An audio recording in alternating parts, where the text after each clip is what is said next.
Assalamualaikum warahmatullahi wabarakatuh. Selamat datang di channel saya. Nah, kali ini kita akan belajar bersama-sama tentang soal-soal aplikasi trigonometri segitiga siku-siku. Maksudnya itu yaitu tentang soal-soal penerapan atau soal cerita dari trigonometri segitiga siku-siku. Oke. Untuk itu, persiapkan buku catatan kalian karena kita akan belajar bersama-sama sambil praktek bersama-sama. Oke. Langsung aja ke pembahasan contoh-contoh soalnya.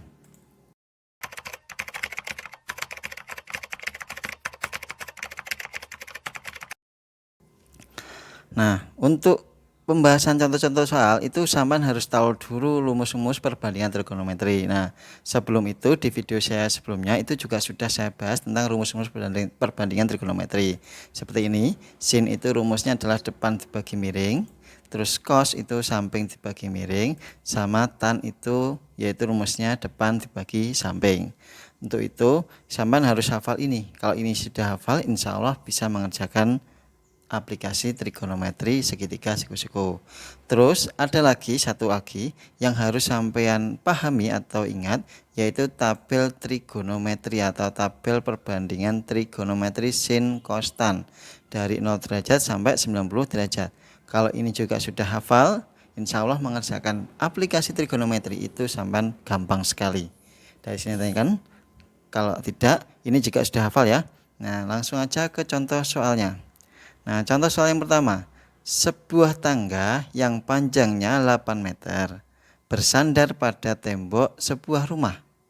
Jika tangga itu membentuk sudut 30 derajat dengan tanah, tentukan jarak ujung tangga dengan tembok rumahnya.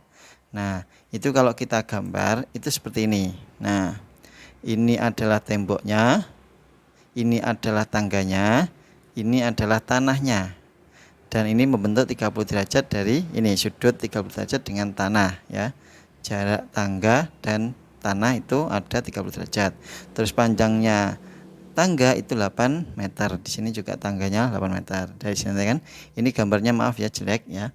Terus yang kita cari adalah jarak ujung tangga dengan tembok. Berarti yang ini. Kalau kita logikan apa namanya penamaan segitiganya, yaitu ini namanya sisi miring. Terus ini namanya sisi samping, terus ini namanya sisi depan, ya toh. Nah, kalau sudah tahu nama-nama sisinya, nah kita akan cari yaitu karena kita yang cari adalah jarak ujung tangga dengan tembok rumah, berarti ya ini ujung tangga dengan tembok rumah, berarti yang bawah atau samping. Nah, sampai cari perbandingan trigonometri yang ada hubungannya yaitu samping sama miring. Samping sama miring itu adalah cos ya. Cos itu rumusnya samping dibagi miring. Nah, di sini sudutnya kan 30, maka ditulis cos 30 derajat sama dengan samping per miring. Nah, cos 30 derajat itu berapa? Yaitu setengah akar 3. Nah, sampingnya tetap samping karena nggak tahu, di sini nggak ada ukurannya. Terus 8 itu adalah miringnya, ya toh. Terus 8-nya dipindah ke kanan. Jadinya bisa ditulis 1/2 akar 3 dikali 8. Ya, pembagian dipindah jadinya dikali sama dengan samping ya. Terus setengahnya kali 8 kan nilainya 4, jadinya 4 akar 3 sama dengan samping. Berarti di sini itu ukurannya 4 akar 3 meter. Dari sini kan bisa mengerjakan, yaitu langkah yang pertama sampean harus tahu dulu menamai atau penempatan dari segitiga siku-siku, yaitu sisi samping, sisi depan, sisi miring. Tapi kalau sudah ketemu itu semua, baru sampean harus paham dulu perbandingannya yang berhubungan apa yang diketahui dan apa yang ditanyakan ya. Dari sini kan kalau nggak ada, contoh soal yang kedua. Masih sama di sebuah tangga ya. Tangga yang panjangnya 8 meter sama bersandar pada tembok sebuah rumah. Jika tangga itu membentuk sudut 30 derajat dengan tanah, tentukan tinggi tembok rumah. Hampir sama soalnya, cuman yang dicari bukannya panjang sisi samping tapi tinggi temboknya ya. Kalau kita gambar itu bentuknya seperti ini ya, sama tadi ya. Terus ini namanya sisi miring, ini sisi depan, ini sisi miring, ini sisi samping, ini sisi depan ya toh. Kalau sudah tahu semuanya, karena yang kita cari itu tinggi tembok, berarti yang ini yang berhubungan depan sama miring itu yang mana? yaitu perbandingan sin, ya toh. Sin itu kan rumusnya adalah depan dibagi miring. Karena sudutnya ini adalah 30 derajat, maka sin 30 derajat sama dengan depan dibagi miring. Sin 30 derajat itu nilainya adalah 1/2 sama dengan depan dibagi 8, itu miringnya 8, ya toh. Terus 8-nya dipindah, jadinya 1/2 dikali 8 sama dengan depan. Nah, setengahnya 8 adalah 4. Jadinya ketemu depannya sama dengan 4. Nah, jadi di sini depannya itu adalah 4 meter. Nah, dari sini ada kan? Tidak ada? Kalau tidak ada, kita lanjut soal nomor 1. Tadi kan sudah contohkan, sekarang soal. Nah, sebelum saya jelaskan atau bahas, sampean kerjakan terlebih dulu sambil pause video ini. Nanti sambil praktek sampean coba mengerjakan soal nomor 1. Kalau sampean masih belum bisa, ya lanjut aja video ini untuk melihat pembahasan saya. Tapi kalau merasa sampean sudah bisa, silahkan dikerjakan dulu sambil pause video ini.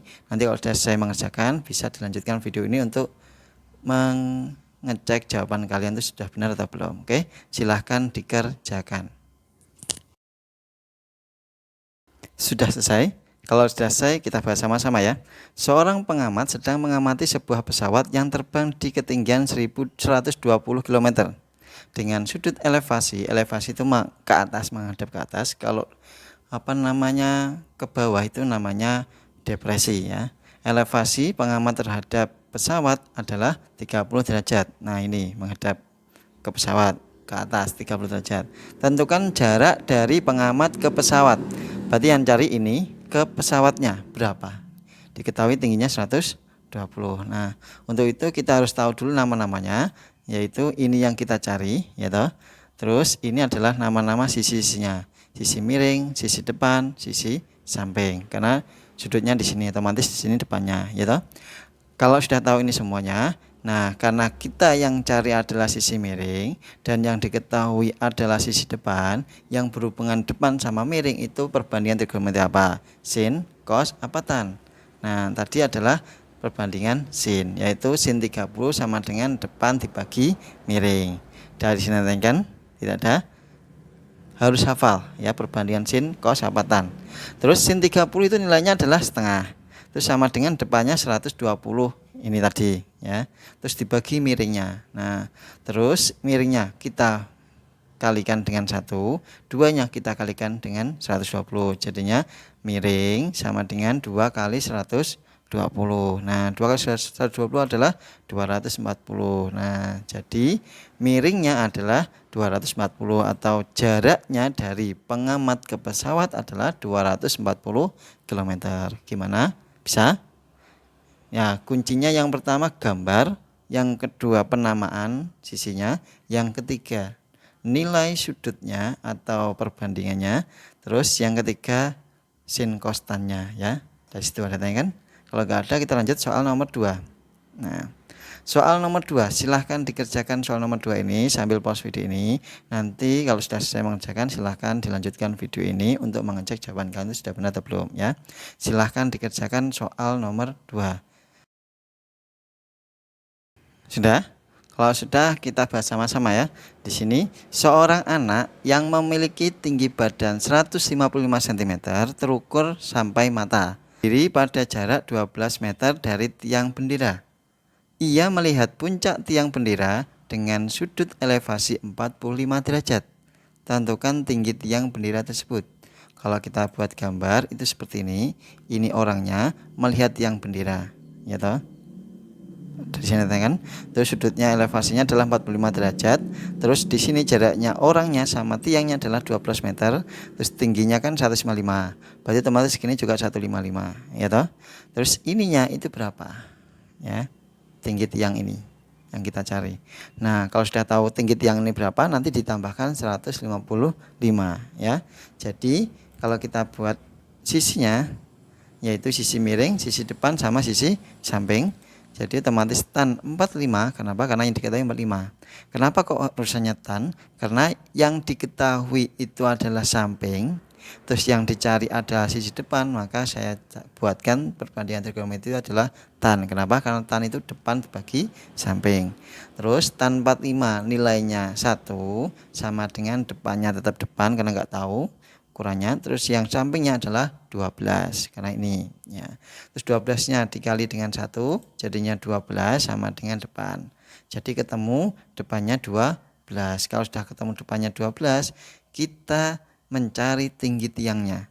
Tinggi tiang bendera adalah 12 meter dari ini ditambah 1,55 meter. Itu karena tingginya orang ini 1,55 meter. Senti dadak meter kan 1,55 ya toh, sama dengan 13,55 meter. Itu adalah tinggi tiangnya. Dari sini tanya kan?